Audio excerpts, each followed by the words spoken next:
திருக்குறள் சிந்தனை. பிறந்தால் புகழ் அடையும்படி பிறக்க வேண்டும். அப்படி அதனை அடையாதவர் பிறப்பதைக் காட்டிலும் பிறவாமல் இருப்பதே நல்லதாகும். உலக உயிரினங்களுள் மனித பிறப்பு தனியே உயர்ந்து சிறந்துள்ளது.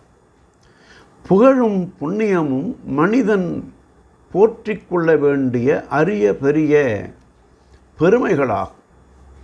எவன் அதிக புகழை சிறந்து செய்கின்றானோ அவனே உயர்ந்த புண்ணியனாக சிறந்து திகழ்கின்றான். மனித பிறப்பு கிடைத்தல் அரிது. அதனை பெற்றவர்கள் புகழையும் புண்ணியத்தையும் போற்றிக் கொள்ள வேண்டும்.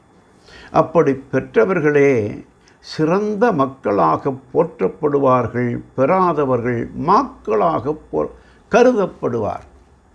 ஆகவே யாவருமே பிறப்பு நிலையில் உயர்ந்த நிலையை புகழை அடைந்து கொள்ள வேண்டும் என்று தெய்வப்புலவர் புகழ் அதிகாரத்தில் தோன்றில் புகழொடு தோன்றுக அகதிலார் தோன்றலில் தோன்றாமை நன்று என்றார். நாளையும் சிந்திப்போம்.